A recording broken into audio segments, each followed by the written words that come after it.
My name is John Hittinger. I'm a professor of philosophy at the University of St. Thomas, and I'm the director of the John Paul II Forum for the Church in the Modern World.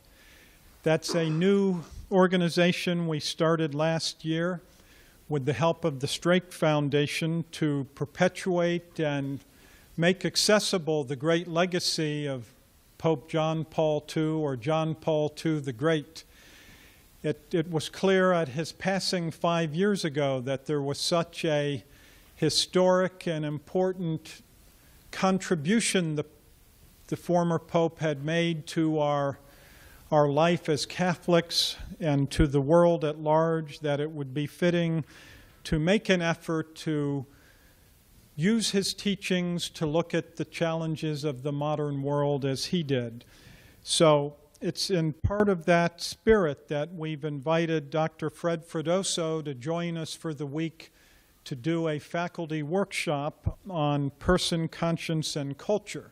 And we have 25 faculty, both university and high school faculty, studying 8 hours a day the thought of John Paul II. So we're making Dr. Freddoso work hard, but I did want to have an opportunity for him to speak to people about the University of Notre Dame from the inside, or just as one who's taught there for many years, who did his graduate work at Notre Dame and has taken an active interest in the question of the Catholic identity of the university.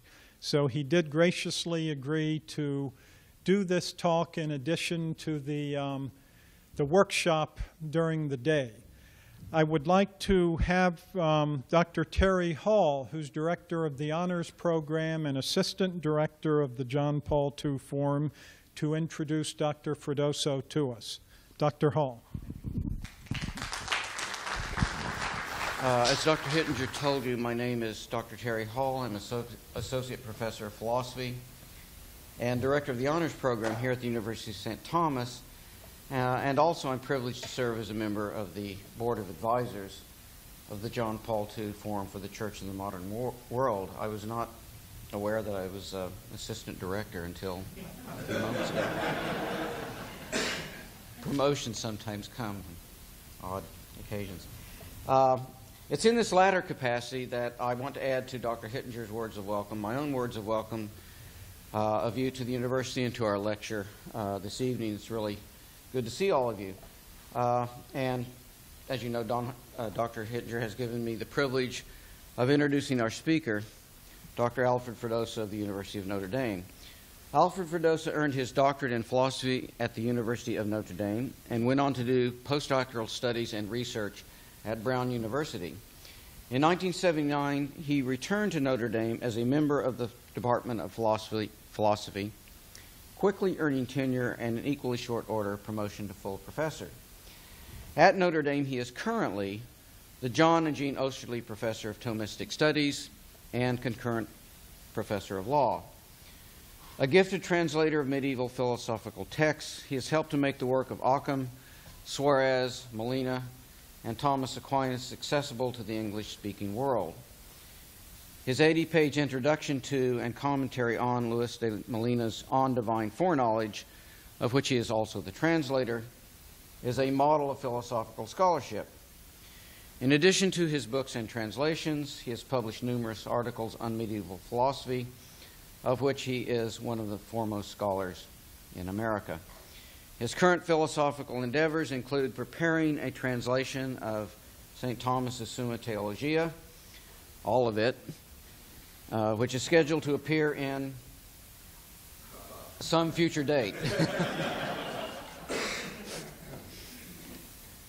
I should mention that the portion of the Summa he has already completed, the portions of the Summa that he has already completed, are available on his website for downloading, and also that the important treatise on law can be published as a separate book on Amazon and other electronic venues.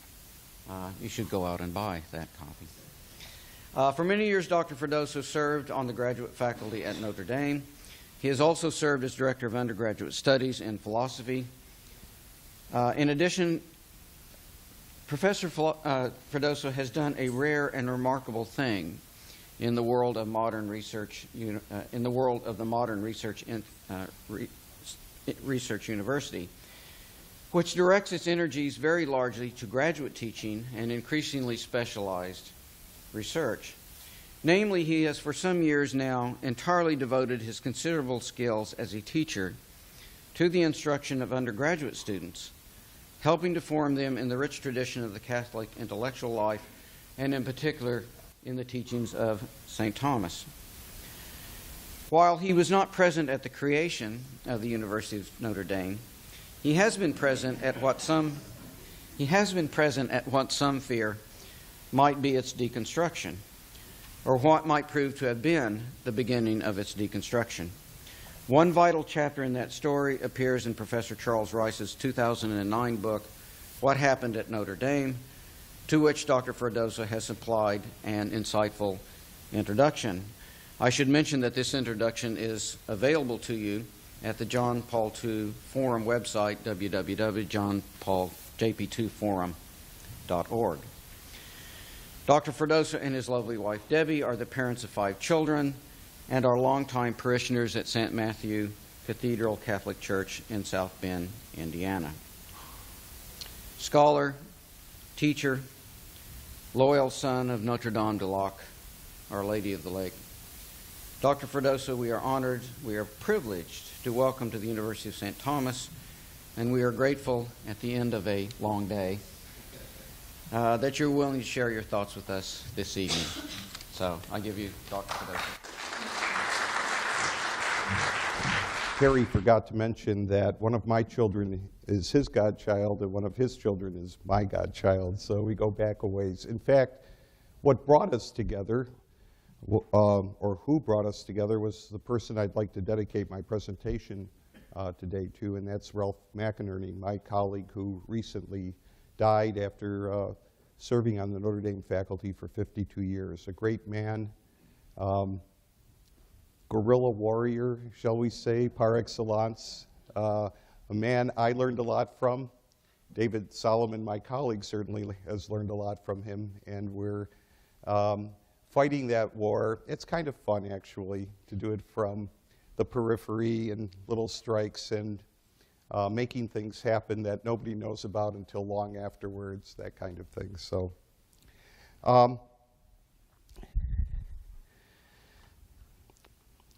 I'll describe what I'm going to do in a moment, but I wanted to begin with a passage in which the author describes his own reaction growing up as a child in a small Bavarian village in the mid-1930s to the slow but sure Nazi takeover of the parochial schools. Quote, "The battle against parochial schools began to be waged.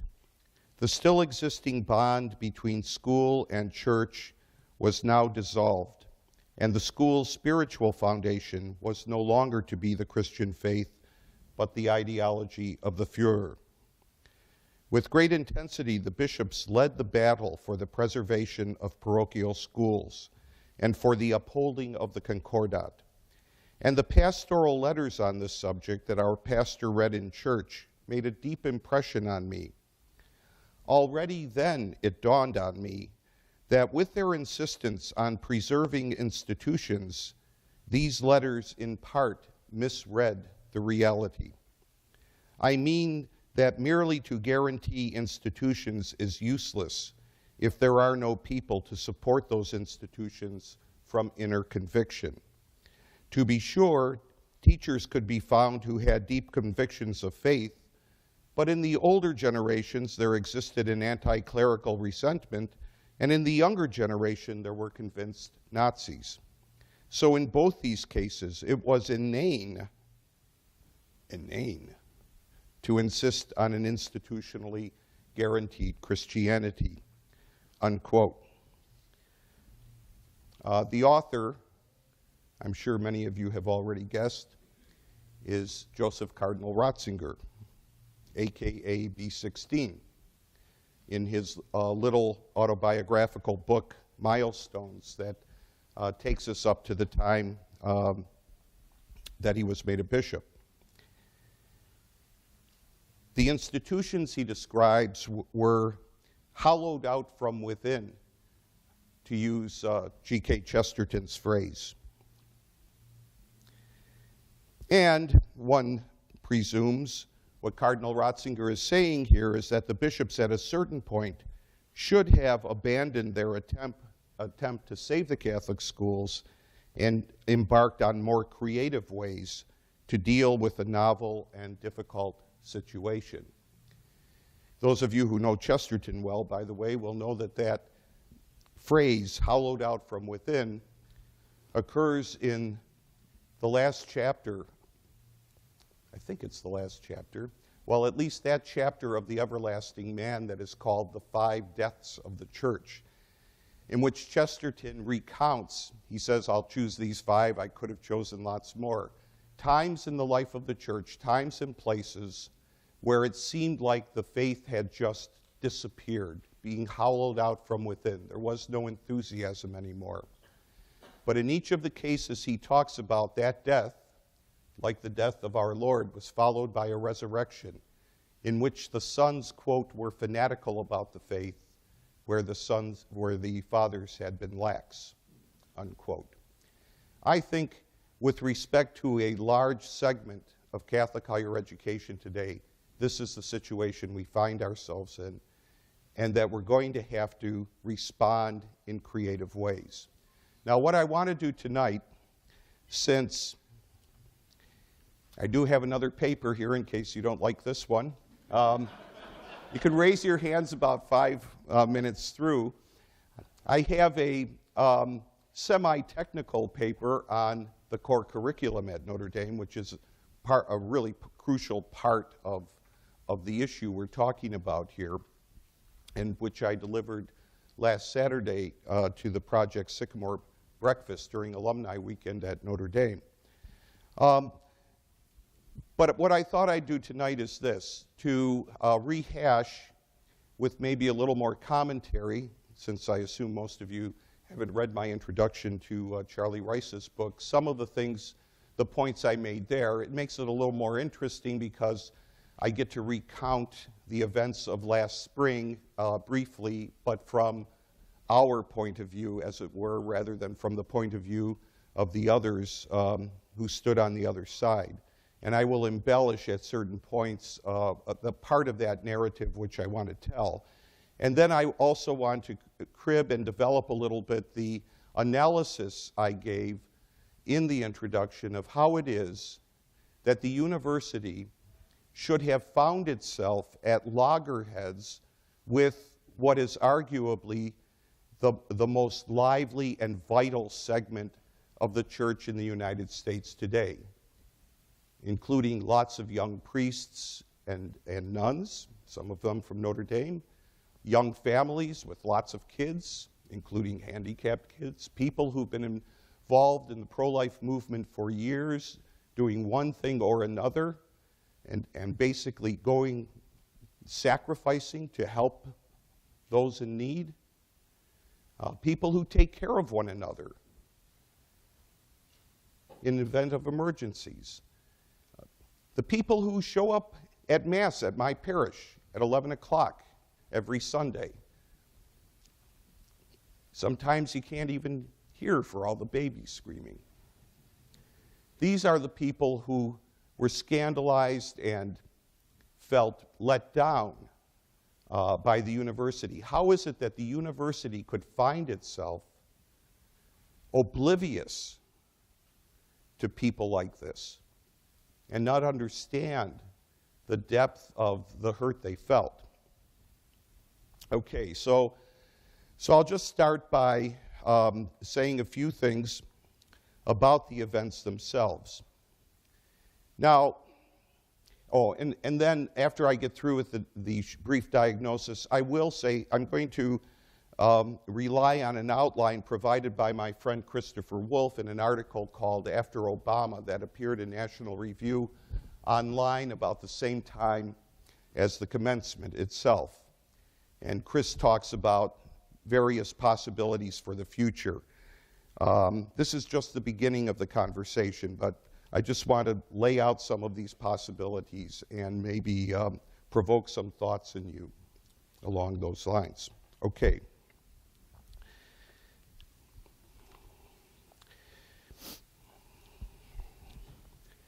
Now, I myself wasn't shocked on March 20th when this announcement was made that President Obama was going to be honored by the university.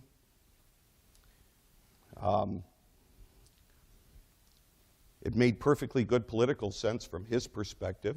He had done pretty well with the Catholic vote.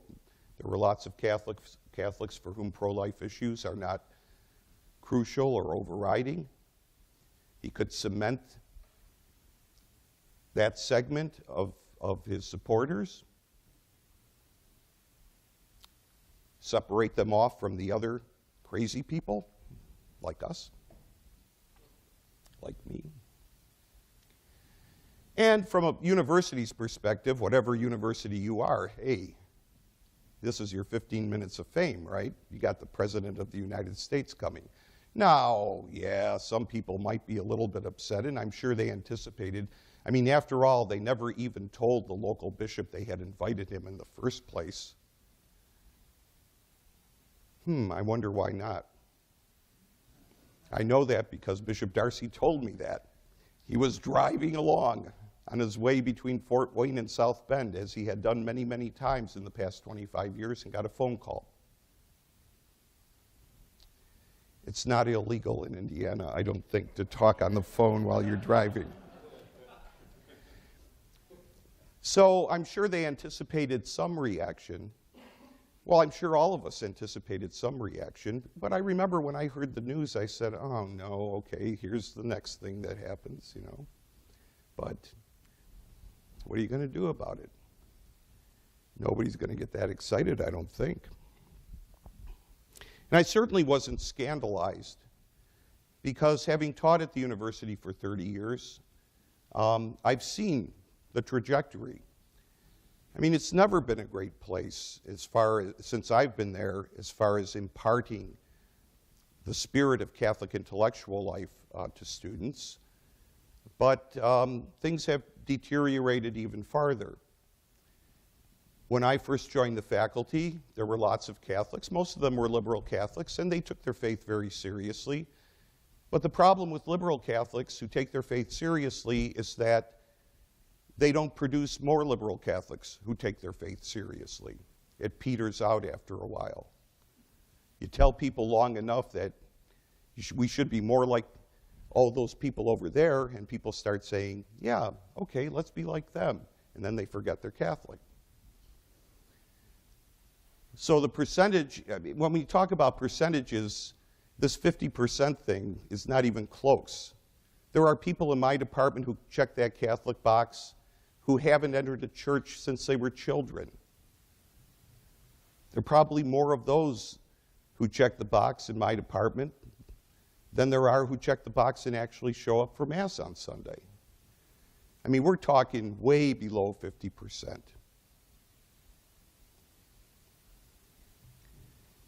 Also, I'd seen the curriculum, which is just has no thought at all behind it at all, except, well, you should take a smattering of different courses. Granted, you still have to take 2 philosophy courses, you still have to take 2 theology courses, but in philosophy, we don't have a mandated list of readings for intro. A student can easily go through 4 years at Notre Dame without ever having read a single Platonic dialogue or a single line of Thomas Aquinas. Not beyond the realm of possibility at all. I mean, after all, this is supposed to be an intellectual apostolate. I'm sure that's what Father Soren had in mind, an intellectual apostolate. And as administrators go over the years, we just seem to have more and more of them. Maybe this doesn't distinguish them from lots of other administrators who never seem to have had a deep philosophical thought about what education is supposed to be. So there were a number of trends going on over the years that were no surprise at all. And because of those trends, we would have one incident after another. So, you feel like you're in this war of attrition. You kind of sit around saying, okay, what atrocious thing is going to happen next? Even back into the 60s, there was this, shall we say, coziness with the Ford Foundation, the Rockefeller Foundation, then the famous Land O'Lakes statement in which some of the major Catholic universities, in effect, declared their independence from the church in order to pursue intellectual excellence. That's always the way it is, right? We want to be Catholic, but intellectually excellent. And that but tells you all you need to know. Because if you think that being Catholic, rather than enhancing and giving you a chance to be intellectually excellent in a really distinctive way, instead has to be counterbalanced off against excellence, intellectual excellence, then you've already given up the game.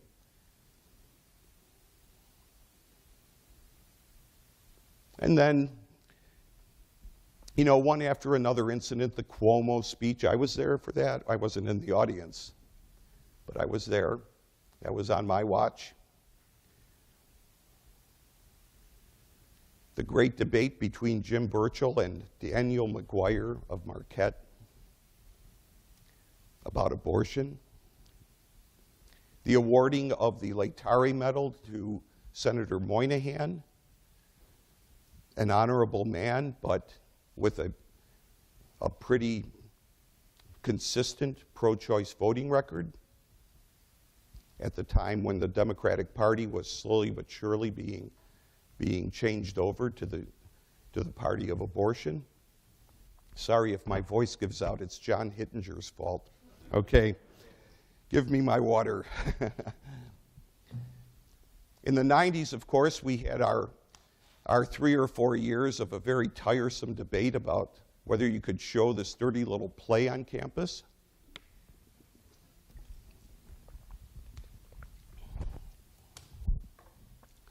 And it gets tiring after a while. Well, this was the next shoe to drop. Okay, big deal. So that's the next thing.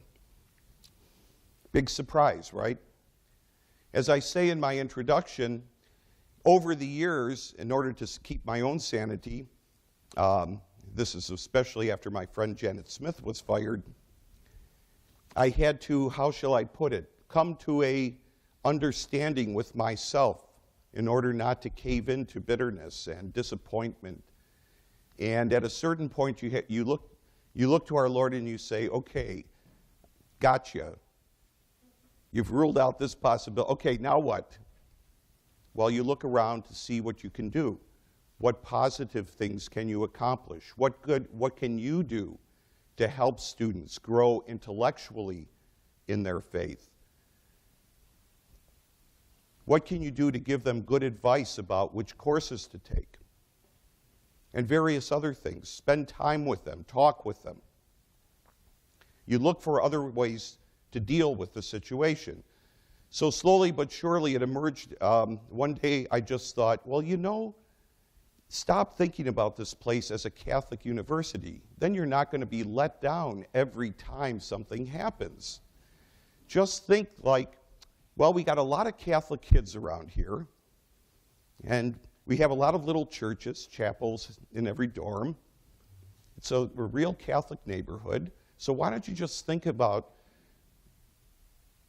it this way. You're working in a public school in a Catholic neighborhood.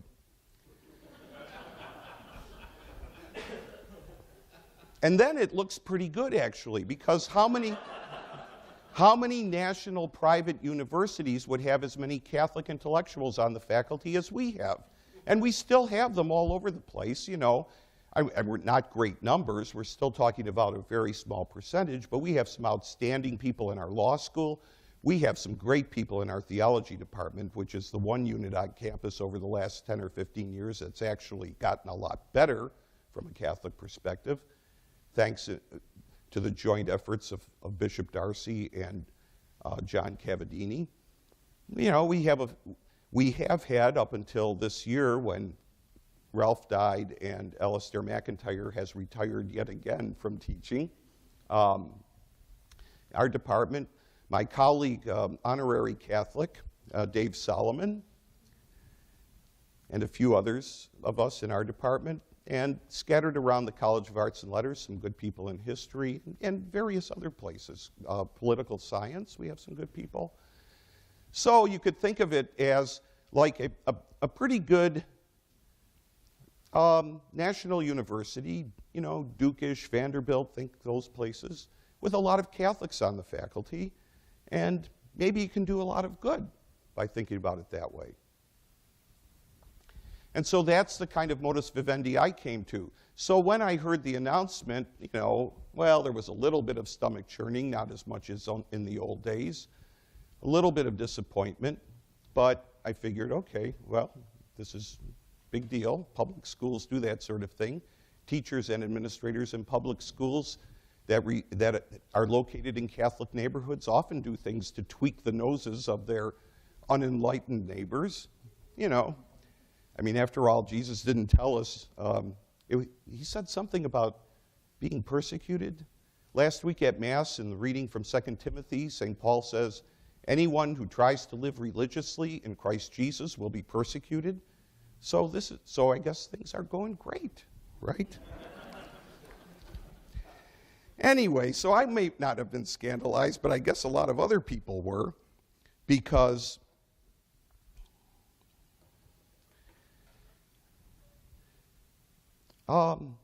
the reaction was amazing.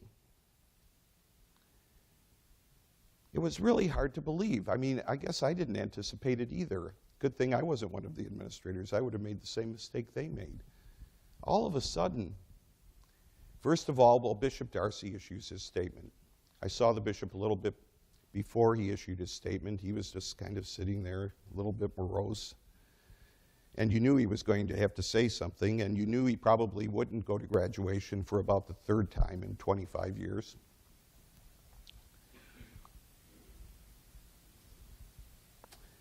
But then Cardinal George, bless him, I think he regretted it afterwards, but in some extemporaneous remarks, speaking to a group on an unrelated issue, got a question about the invitation to President Obama, and he uttered some lines about this being a great embarrassment, that whoever issued this invitation doesn't know what it means to be Catholic. He revealed that Cardinal O'Malley had been slated to receive an honorary degree at graduation. It never happened. And within a few days, the video of this was all over the internet. You could find it, no problem. Okay, well, that's interesting, because after all, he's not only Cardinal George of Chicago, but the head of the National Conference of Catholic Bishops. Then my friend Dave Solomon called a meeting of interested faculty. About 10 or so of us showed up at his house to talk about how we might help the students. Why? What's going on with the students? Well, about 10 student groups led by the Undergraduate Right to Life Club had come together. They decided they wanted to do something about this, to stage a protest, to register their dissatisfaction. And so we got together to, as it were, talk about what they might do, give them some advice,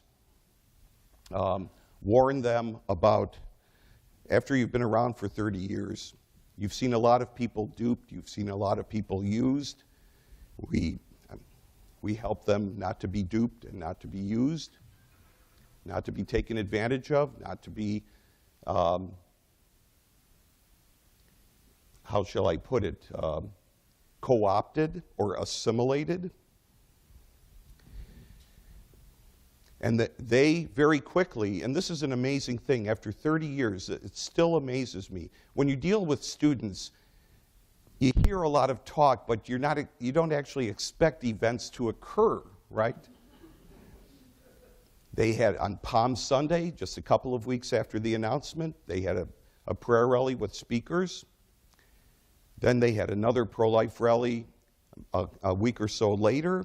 I remember Charlie Rice spoke at that one. We had, in a long march around campus. I remember I got tired. They joined in an already scheduled Eucharistic procession in April, and they planned a whole alternative commencement for the weekend of commencement. And this included a big rally with speakers, starting with Mass and then speakers on the South Quad, which is pretty immense. It was away from all of everything that was going on during regular graduation, and then a separate ceremony down at the grotto, at which Father Frank Pavone spoke. I mean, Father Carapi, I received communion from Father Carapi. He came for that Mass. Father John Raphael, my old student who's now a principal of a high school in New Orleans, gave a great talk. There were just Father Bill Miscampbell of our history department gave a rousing talk, even quoting from The Lord of the Rings, where Sam says, I always used to think that those people in the stories, the heroic stories, went out looking for adventures, but now maybe I'm thinking adventures just kind of happen to them, and they find themselves in the middle of it, and they have to do something. Well, I'll tell you, these students were just magnificent. In fact, despite myself, I have to admit, I wasn't ready to run up and down and make a fool of myself. I had done that enough in my early days. But then we got this email that said the students are looking for someone to give a talk, a faculty member to give a talk on Palm Sunday. And I said, well, I'm probably the calmest one around here, so I probably should go ahead and do it. And so that's how I got dragged into it. Also that semester, interestingly enough, you don't usually get to teach a course with your pastor, but my pastor, then father, now exalted Monsignor Michael Heinz, a young priest of the Diocese of Fort Wayne, South Bend, a recent PhD in philosophy, but just an all-around smart and wonderful and holy priest. The two of us got to teach a course on Ratzinger to a seminar for our joint philosophy theology major. In that course, in that seminar, we had three of the key ringleaders of Notre Dame Response, the protest group, along with a newly elected, one of the young women was a newly elected vice president of the student body. She wanted to work through channels more. The other ones, okay. So we spent a lot of time after class, but the stuff we were reading on living the Christian life was, kind of relevant to what was going on. So all of this was going on at the same time. There were rumblings among various alumni groups, a website encouraging you to withhold your donations. Bill Dempsey's and Project Sycamore were active in this. This is a group that was formed about 4 years ago in the wake of the controversy over the V monologues. And during the course of these 2 or 3 months, their mailing list went from about 1,000 or 1,500, maybe 2,000 to about 10,000. Then the Cardinal Newman Society, God bless their hearts. I kind of like the Cardinal Newman Society sometimes.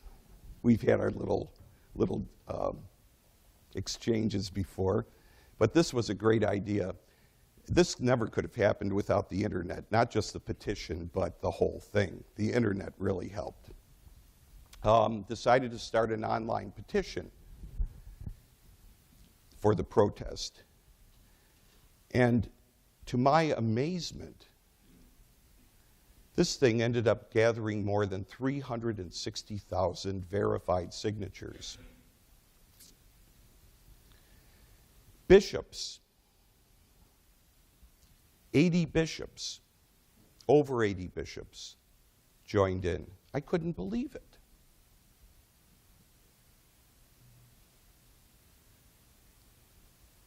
My brother, who lives in Jensen Beach, Florida, told me that his parish bulletin, there in the Diocese of West Palm, told me that in his parish bulletin there was an announcement: please don't send the Chancery office any more stuff about Notre Dame. Here's contact information for Notre Dame. If you want to say something, send it to them directly.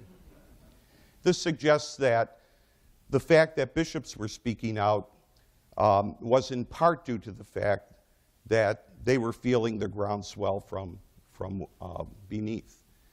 And then we were getting lots of national publicity. Bill McGurn, a Notre Dame graduate from the Wall Street Journal, did his part. Jody Bottom and people at First Things were doing their part. National Review was doing its part. And lots of the students, interestingly enough, were getting interviewed on radio and television. I had kids who had to leave class because, oh, sorry, I have an interview right now. Oh, okay. I have to be on national television.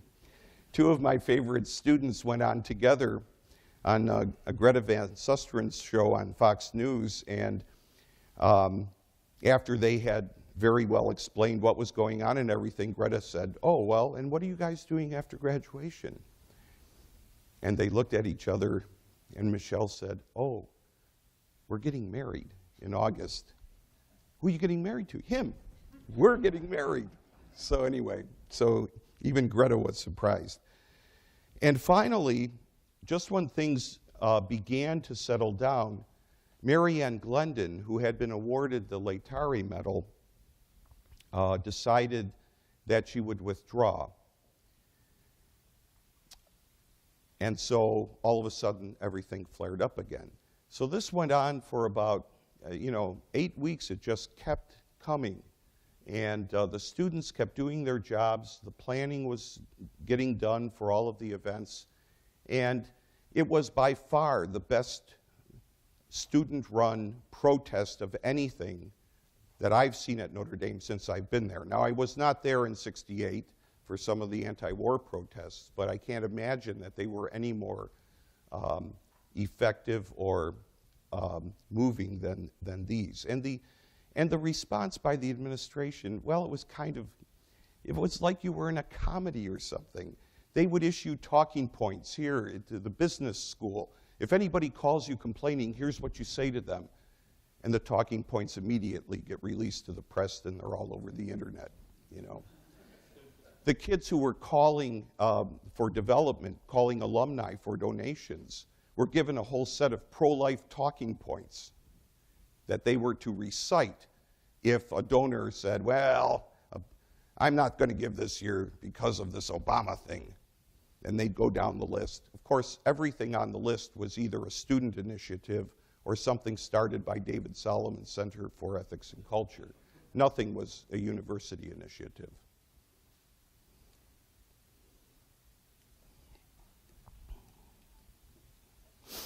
Yeah, I'll skip the part about the interpretation of the bishop's 2004 statement. I mean, that was bizarre and crazy, too.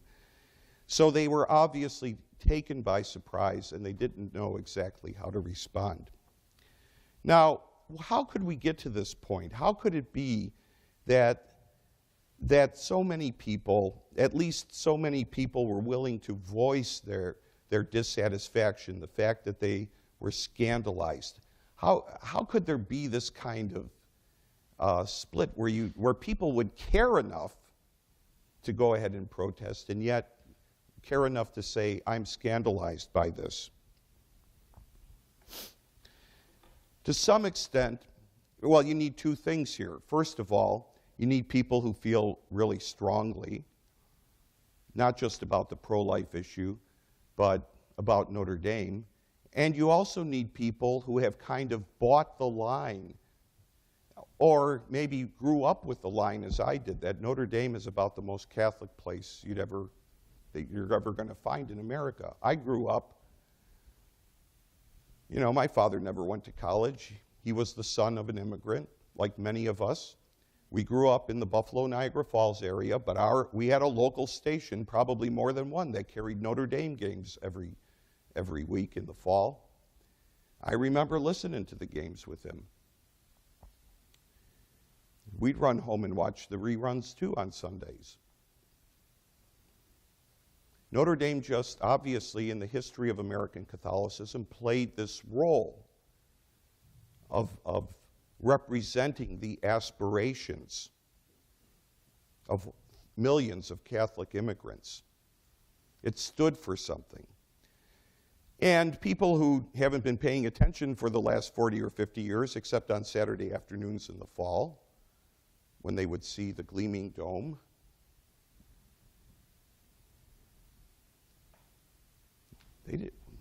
how were they to know? But they were the ones who were shocked.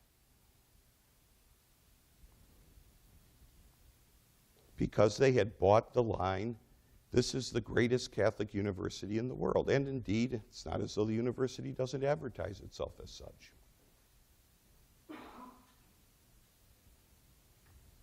They don't pay attention to what's in the curriculum. They don't pay attention to what's going on campus, to what people care about, to what faculty members care about, what students care about. And they were shocked. But from the university side, it's a little strange too. I mean, how did the marketing operation go so wrong? I mean, this turned out to be, in a lot of ways, a major disaster. Not financially. This university has grown very, very rich. You're not going to put a dent in that. Although, truth be told, one of the categories in the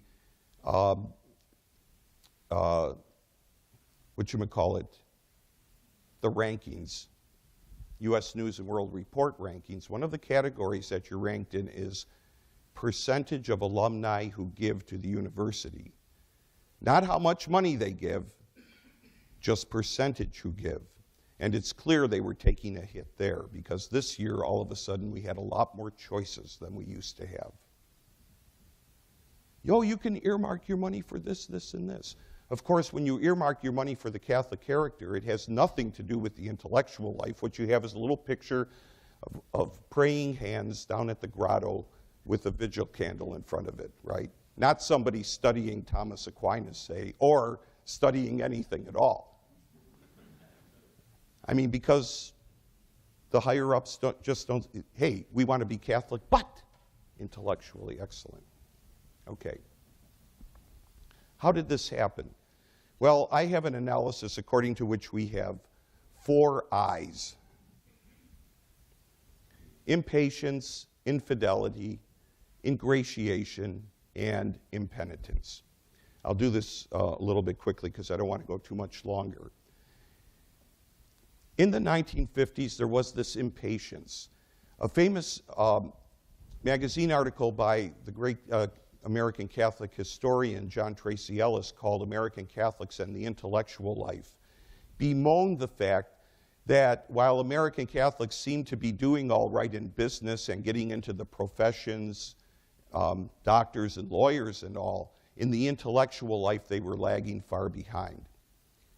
Now, Ellis wasn't stupid. There were some obvious explanations for this, right? I mean, after all, we're talking about immigrant families, so maybe second or third generation. I mean, 1950, 55, we're not that far into it. It isn't as though university professors were coming over from Italy and Ireland and Germany, right? We're talking about the people who weren't the university professors. Secondly, as we all know, there are deep anti-Catholic sentiments in our country, and certainly even more so in the time that Tracy's talking about, from the beginning of the century into the 1950s. And in the universities, those anti-Catholic sentiments were in excelsis, right?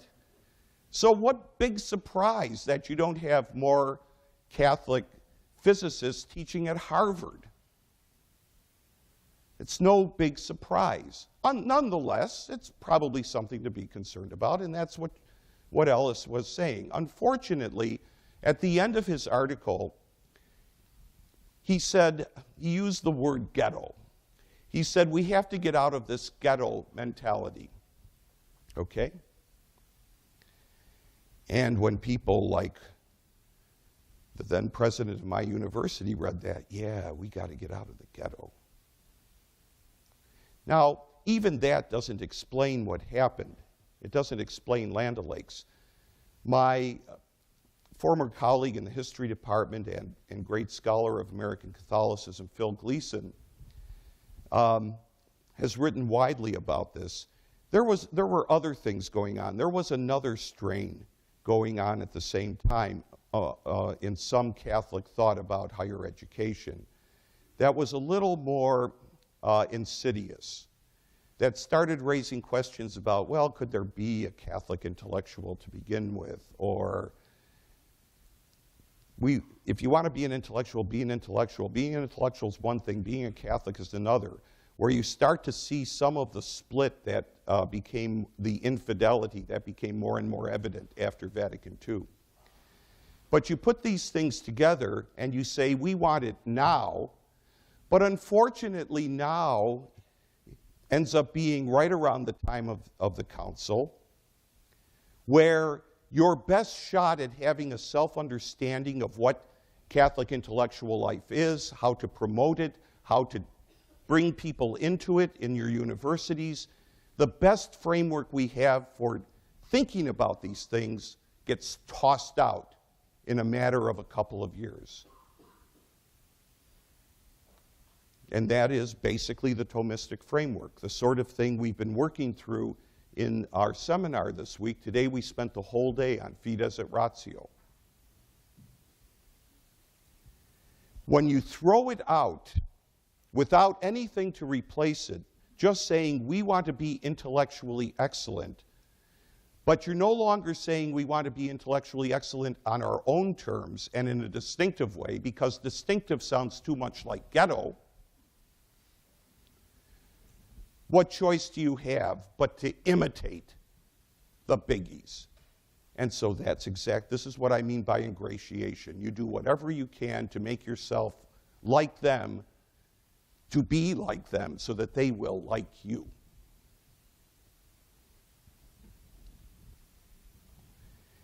It's like a bad story. You would tell your kid, no, you don't want to be like that. You don't want to be like that friend in that respect, right? I mean, this is the advice you give to your kids, but the university just goes off, and lots of them did it. There was money involved, obviously. There's a lot of other issues going around here, and it's easier to get money if you're not distinctive. At least that was the thought.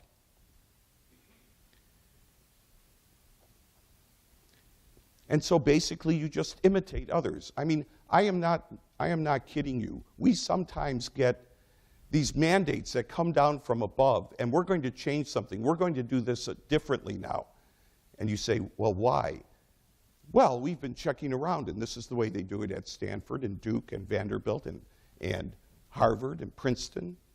Our peer group, well, or at least our aspirational, as we call it, peer group. I mean, really, you don't have to be a Catholic to see that you've got a formula here for having just another second-tier or third-tier secular university to add to all the other ones, except we have better football than a lot of them. Is that greatness? Is that intellectual greatness? Is that academic greatness? Is that going to make you distinctive? It looks like you've sold. You've sold out for nothing. Not even 30 pieces of silver, right? You're not distinctive anymore. My department, for instance, has no sense of what it would mean for a philosophy department to think of its mission as, in part, to serve the church.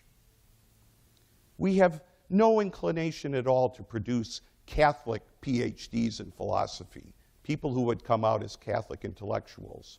Anymore, anyway. This is the way things have evolved. When we had the apostolic visitation for the seminaries a few years ago, I got to talk to one of the examiners because I had taught various of the Holy Cross seminarians. And so I wrote a long letter to relevant people in the congregation of Holy Cross suggesting a philosophy curriculum for the seminarians, which would include 3 or 4 courses that would be taught mainly to seminarians and maybe to some other undergraduates on campus who were thinking about the priesthood, so that you could do the philosophy in a way that might meet the needs of these people. And I showed it to my chairman. I said, you know, this would be nice. We could help them out. He looked at me and said, what? He said, no, they can go out and contract their own philosophers.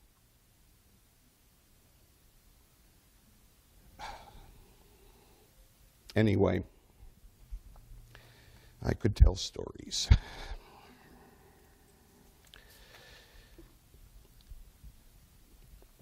But there's not going to be any apologies. At the beginning of the millennium, when Pope John Paul apologized for the most egregious sins of his predecessors, everybody on campus, yay, good thing to do. But you're not going to get any apologies from the administrators at this late date. Most of them really do not have any Catholic sensibility at all, at least any Catholic sensibility with respect to the intellectual life. It is a really, really sad thing. When you have a curriculum that basically it says, look, within very loose limits, you, the student, get to choose your own core curriculum. You're free to choose your own core curriculum. We haven't done anything to put them into a position to make wise choices. We have no reason to think they will make wise choices. We have abdicated our responsibility to help them make wise choices somewhere along the line. It's just very, very sad. Anyway, let me just say a little bit about the future. What are the possibilities? Well, I don't know what the possibilities are for Notre Dame and other such places, but I have some ideas. For one thing, with respect to a lot of the big universities, there's still worthwhile things going on.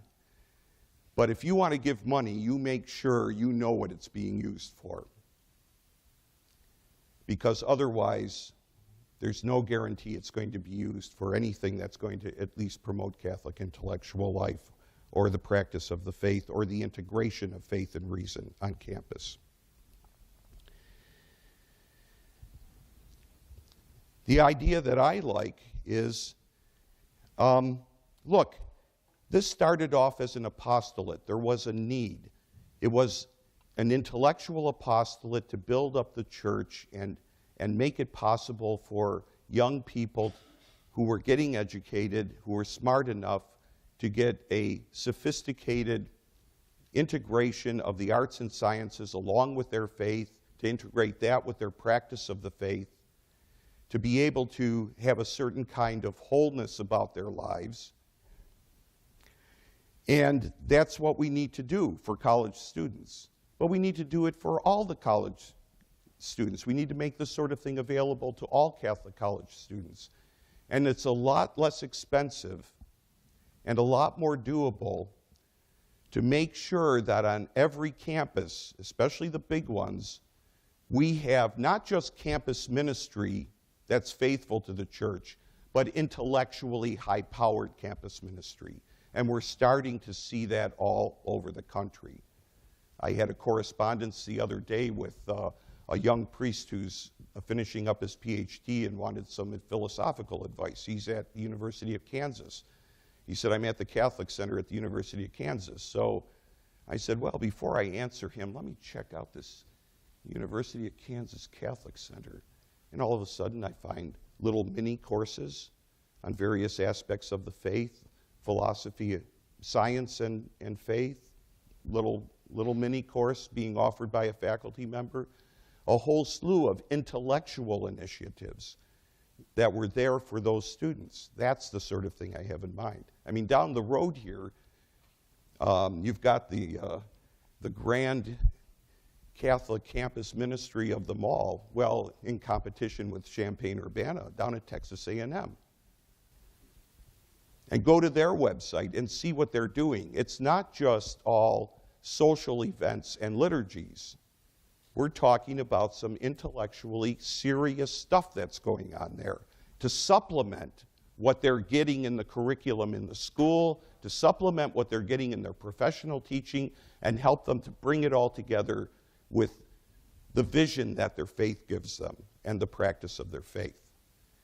That's what we have to start thinking about. And I think we have to start doing that at places like Notre Dame and the Jesuit schools as well.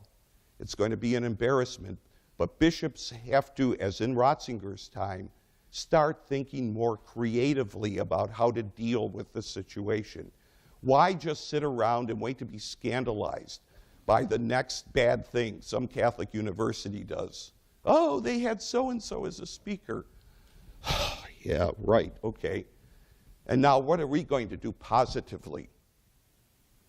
Are we going to sit on our hands, or are we going to make something available to the students there which they don't otherwise have? Whether it's a so-called Catholic school or not. And of course, at the same time, we want to keep encouraging the smaller Catholic schools that have started up, some of the schools that are turning around. That's a great thing too. And there are some great stories there. It's a lot easier to turn around a small place than a big place, believe me. I mean, I could show you a curriculum I would like to see at Notre Dame. What are your chances? What do you think my chances are of getting that through 7 or 8 faculty committees? Filled with people, many of whom like to be at Notre Dame because we can talk about religion here, but someone can say that and be very anti-Catholic at the same time. And I've seen cases of that. Also, another interesting idea, and we're seeing some of this now, is the founding of, as it were, freestanding graduate institutes. We have this Institute for the Psychological Sciences in Washington, the John Paul the Great University down in San Diego, which specialize in particular disciplines and give master's degrees or even probably eventually PhDs in various specialized professional training, along with good doctrinal formation and philosophical formation. See, that's the sort of thing we have to start thinking about. We have to be a lot more innovative. And you know, this sort of thing is happening. There's a lot of problems with contemporary universities. I mean, the unfortunate thing for places like Notre Dame is that we started imitating contemporary research universities when these research universities themselves have serious problems that you can read about every week in the Chronicle of Higher Education and Inside Higher Ed. What sorts of problems? The problems of the fragmentation of the curriculum, the problem of the disciplines. People can't even talk to one another in the university. The problem of trying to convince everyone at a university that we're all engaged in a common project. It just doesn't happen. It's more like having pigs at the trough, and every pig wants his share. The humanities. Of course, some of you are probably thinking, well, you guys deserve it. Okay. But the humanities are being shoved out of the way. I mean, there are presidents and provosts now who think the most important thing a university can do is start new businesses. Hey, don't get me wrong, I don't think that's a bad thing. But is that the purpose? Should that be the main purpose of a university? So that the sciences and engineering, medical schools, places that that have the possibility of bringing in lots of money get favored over the humanities. Who needs the humanities anyway, right? That's a kind of general attitude that pervades administrators across the land. And lots of people are worried about that. A couple of summers ago, I'll just give you one closing thing, this business about having freestanding institutes that are free from the clutches of any university. 2 things. First of all, when I read Romanus Cesario's little brief history of Thomism. A very interesting thing happened in the 14th century. Now, some of you might not remember, but the 14th century was a pretty tough time. The Black Plague, remember the Black Plague? Okay. And the universities were falling apart. The heyday of Paris and Oxford, they were kind of on the wane. Do you know what was spreading around Europe? The study of Thomas Aquinas. Why? Because the Black Plague didn't keep the Dominicans from starting to establish houses of studies all around Eastern Europe. I'm going to the Dominican House of Studies in Washington in October to give a paper, right? I'm thinking, you know, these guys grant degrees. They don't have to compete with 400 other departments. They don't have university administrators breathing down their necks. This looks like a pretty good situation. And it's not just Catholics who need to think this way. A couple of summers ago, I read a book by a distinguished physicist, Lee Smolin, called The Trouble with Physics. Lee Smolin is the head of a freestanding physics institute in Waterloo, Ontario. The main theoretical claim in his book was that that string theory, the particularly dominant theory in theoretical particle physics these days, had become an instrument of oppression. It was a theory that wasn't going anywhere. Epicycles, everything I knew was in epicycles. It had become almost unfalsifiable because they could always tweak the equations a little bit. And what happened was that the string theorists controlled the university departments, graduate programs, graduate curricula, funding agencies, journals, and they were crowding out what, from Smolin's perspective, were some of the most creative young minds, people who were willing to think outside the box in physics. This sort of thing can happen. Maybe the big research university is maybe we're reaching the point where we can see maybe we don't need big research universities. You know, I'm sure a few of the colleges on our campus, the engineering college, for instance, thinks that it would be like nirvana if somehow they could manage to do what they do now without having to be part of a university. And so again, this is a time in the life of higher education in general and in the time of Catholic higher education where I think we need to start thinking outside the box. And I think bishops need to start thinking outside the box. And we need to come up with new ideas about ways to operate. And maybe we'll make out better in the end than those German bishops did in the 1930s. Thanks very much. Dr. Freddoso, I happen to be on the board of Arts and Letters at Notre Dame and graduated from there in 1957, and I really endorse everything you said tonight.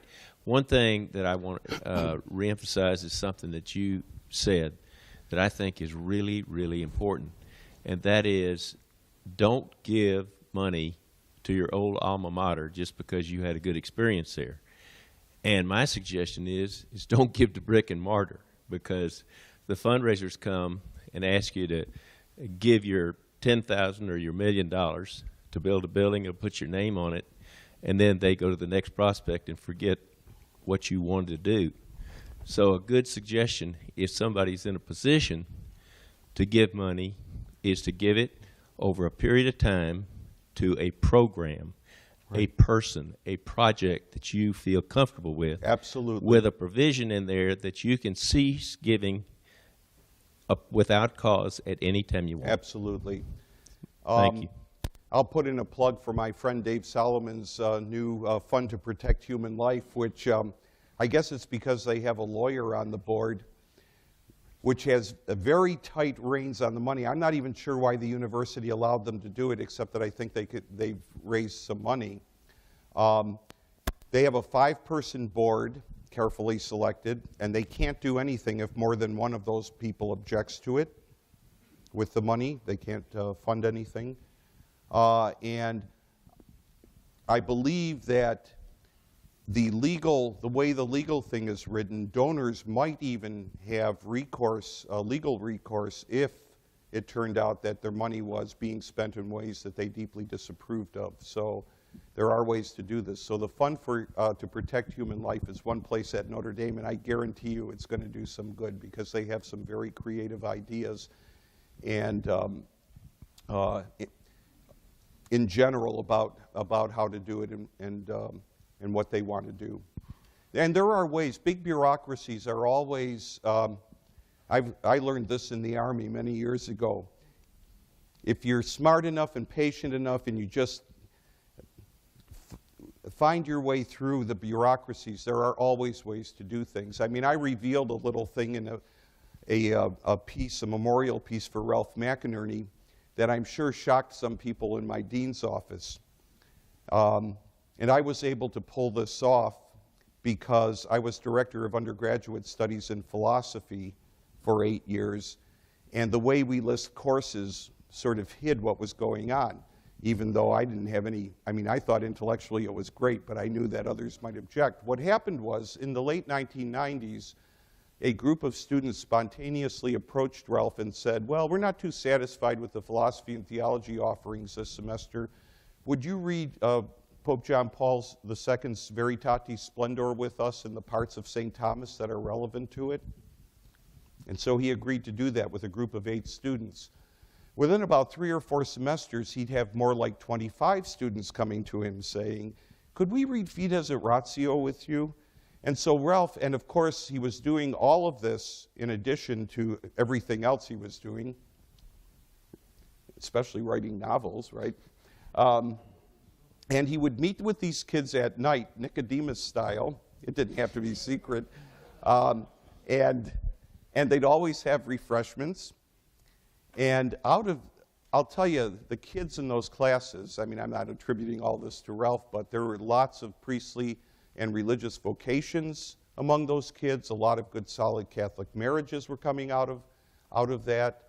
And they were eternally grateful to him for that formation they were receiving that they couldn't have done in the regular curriculum. And we were able to pull it off because I happened to be in a particular position, and I could pretty much do what I wanted. And actually, being director of undergraduate studies, the great thing about a job like that is that nobody pays attention, because that's not the focus of most departments. They're much more worried about their graduate programs, graduate admissions, teaching graduate courses. And so oftentimes undergraduate initiatives come in under the radar, and you can do a lot of good that way. So, and I'm sure David Solomon has more tricks like that up his sleeve, so any money you send his way would be well rewarded. And if anybody has a few $100,000 extra and would like to see a translation of St. Thomas's Summa before I keel over, that would be good too. Yes, Father Berenger. Yes. I don't want this to be an unfair question, so I'm looking for your perspective and your experience. How do you perceive the role and the reality of the Holy Cross community in terms of the kinds of tensions and issues that you've been talking about? I mean, so frequently Notre Dame over the past 40 years has been presented in terms of the single priest who's the president. Right. That's right. my question. This is a very complex question. I thought that last spring the really big loser in everything that happened was the congregation, just because the leaders of the congregation, for whatever reason, did not speak out. I think this set them back. I hope it didn't set them back too much, because in general, like many other religious orders these days, they don't have quite the numbers, but they do have some very, very good young priests, and who will do a lot of good on campus for as long as they're welcome there. I fear that soon enough we will see an attempt to dislodge the congregation from any official capacity in the university. The Constitution, now this would be hard to do because 6 members, the Board of Fellows, which controls all the ultimate decisions, has to have 6 members of the congregation on it. But you just get this feeling there's more and more unrest about this. The congregation's numbers are down very, very much from what they were when some of you who are graduates were there in the 70s and 80s. The administration of the university is by and large lay now, and we're talking, we're not talking people for whom the faith is a real important thing in most of these cases. You see things like PR departments being subsumed under basically marketing. I have some friends who work for the alumni magazine who at least like to think of themselves as journalists and not as advertisers, and they're a little bit upset by this. But you see these sorts of moves that seem to me the kinds of moves you'd expect from a kind of dumb organization, a dumb business that didn't really know what it was doing to control. Here's an example.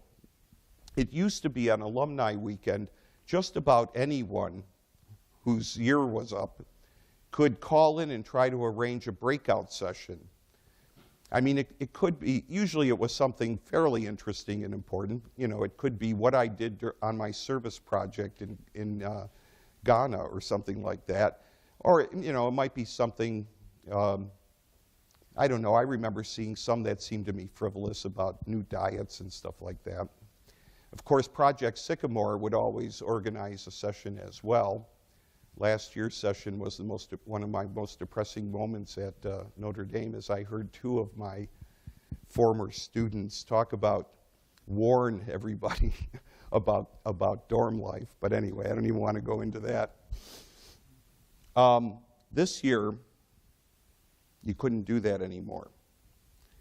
This year, the only sessions that were available were something like, I don't know, I didn't count them up, maybe 5 on Friday, 5 on Saturday, about 10 seminars, all arranged by the Alumni Association with carefully selected panelists.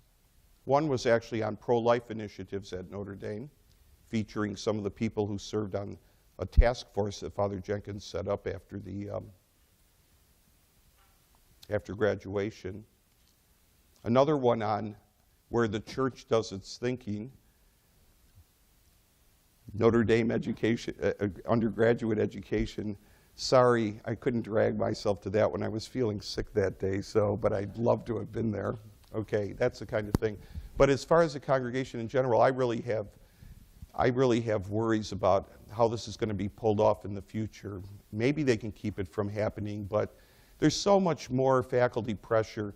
For instance, from what I understand, the Board of Fellows just vetoed a proposal by the provost, and apparently the president let it go, to lower the quota for the percentage of Catholic students in the undergraduate population from 85 to some lower number, I don't know what. See, those are the kinds of pressures you're seeing, and how long, I'm not sure exactly how it would happen. Maybe it'd have to be some sort of coup d'etat or something, but why should we, every time we pick a president at Notre Dame, you hear, why should we have to pick from this little group of people, who would never even make the cut at any decent place, except, of course, for Father Bill Campbell, CSC, but the fellows and the trustees are all afraid of him, so my hero. So I don't know what's going to happen. I really do love the congregation. There are lots of priests in the congregation I consider good friends, and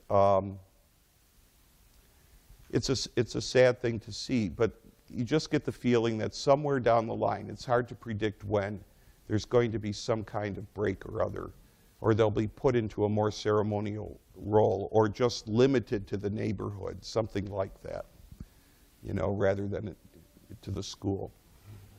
Yes. As a 2004 alumnus of Notre Dame, I can testify to what you've been saying in just that short period of time.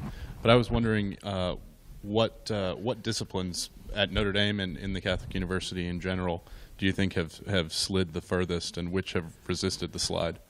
What, at Notre Dame specifically? Oh, I don't know. These things come and go. I mean, our department, the philosophy department, was for many years a kind of beacon for faithful Catholics, and theology was sort of viewed with suspicion by everyone. That's flip-flopped now, I would say. I mean, that's me talking. This is the way I view it. In the humanities, okay, I will say two things. First of all, I've had 4 kids graduate from Notre Dame. My youngest kid will be a sophomore this year. I still feel that with careful course selection, now actually it was the 4th kid, Valerie and Terry's godson, who's going to get married next week, to a UD graduate. I thought he did the best job of carving himself out a really interesting curriculum, which I would say was at least within the bounds of a Catholic education. It's very interesting. He would visit his fiancée down at the University of Dallas, and after about the 3rd time last year when he came home, he said to me, "You know, Dad, you can actually have some interesting dorm conversations when everybody has read the same books and thought about the same problems. They can actually have some really interesting conversations in the dorm and not talk about TV shows or just drink all the time or play video games." Duh, you know. The second thing I want to say is this. The place in the university that really disappoints me right now is the Science College. I don't want to make it too general, but I don't know of any scientists in the Science College. I know a couple of physicists and computer scientists over in the College of Engineering, but scientists who take faith and science issues very seriously, who have a lot of philosophical plus theological, enough philosophical and theological formation to understand the importance of the sciences within a Catholic curriculum, and especially courses in the sciences that are directed toward non-science majors. Courses that are meant to introduce and bring humanities majors or business majors or whatever up to snuff with respect to what's going on in the sciences, and also help them see the connections between faith and science. In fact, we have at least one course that's meant for non-science majors of this sort that I think is really scandalous. One of my kids happened to take it, and I mean, it's basically pernicious. It sort of makes them think that if you take contemporary biology seriously, why would you even think about being a Christian or anything except someone who likes to go out and have sex a lot? I mean, it really is. There are some embarrassments of that sort. The science, see, we didn't pay enough attention to that. Now, I don't blame bishops for worrying about the orthodoxy of theology departments. I mean, and especially given what we went through in the 70s and 80s and 90s, this was a very important thing. But the fact is, that's not the most important aspect of Catholic education. It's bringing doctrine together with everything else we know about ourselves. I mean, we have a philosophical anthropology according to which we are both body and spirit, material and immaterial. That means that every academic discipline in the university tells us something about ourselves. But the question is, well, yeah, but sometimes they seem to be telling us things that conflict with one another, or at least are apparently in tension with one another. Duh, that's where philosophy and theology are supposed to come in too, right? But you need, in order to be able to pull that off, you need scientists. You need natural scientists, social scientists, historians, political scientists. You need all of these people to be working together on it. And if you don't have people who even have an inclination in this regard, then it makes it very, very difficult. The last thing I didn't mention, I mean, obviously there's a possibility, if any of you have about $40 million for a startup, to go out and try to found a university. I'll tell you, in my university, things would be a little bit different. They all say that when they start up universities, right? But one thing I would make sure that, I mean, instead of making people publish right away when you hire them, and they're probably least likely to say anything important, at least in the humanities this is the case. The mathematicians and scientists, you might give a little leeway on this. What you do is to make sure that they have at least the foundations of philosophical and theological formation, which allow them to raise philosophical questions about the practice of their science and about the contents of their science, and enable them to see themselves as contributing to Catholic intellectual life and the Catholic intellectual formation. Again, I keep emphasizing this. Hey, if you want to pay $50,000 to send your kid to Notre Dame so that your kid can have the sacraments easily available and get an education more or less like you would get at any other decent national private university, okay, fine. See, I don't pay $50,000, so it's okay with me. And I know enough to be able to form my own kid. But that's not intellectual formation. If you want your kid to do service projects that are organized by our Center for Social Concern, that's great. Of course, kids can do service projects that aren't organized by the Center for Social Concern at Notre Dame. I'm not saying that that's not part of the package. Ex Cordia Ecclesiae, that is part of the package, but the central part of the package, if it isn't intellectual formation in the Catholic tradition, then the Church has no special interest in the institution. That's my perspective. I think that's what Cardinal Ratzinger was saying here. Okay, if we want to do intellectual apostolate, then it's got to be intellectual. And it can't just be like everyone else. Ghetto, ghetto. No, distinctive. Right? Otherwise, why bother? Otherwise, we should be looking out for other needs in our society where we can do spiritual and corporal works of mercy. When the institutional church, as Pope Benedict says in, I think this is in the first encyclical, you know, the church goes out, when the church gets involved institutionally, it's to do the works of mercy. And if you need hospitals now, then you do hospitals. But if hospitals get hollowed out from within, then you go on to the next thing. If you do orphanages, but then you don't have that many orphans around anymore, then you go on to the next need. You try to meet the needs of the people who are there where you are to the best extent you can. And if we can't do Catholic intellectual formation in these universities that have a pretense of being Catholic, then we do it around them. And we do it better at other places that aren't Catholic universities and don't pretend to be Catholic universities. See, that's the kind of thing I have in mind here. It's not good enough to have a Catholic neighborhood. It's not good enough to have lots of statues, lots of good works, even the liturgy. That's great. We need that. And of course, bishops have the responsibility to provide that for everyone in their diocese.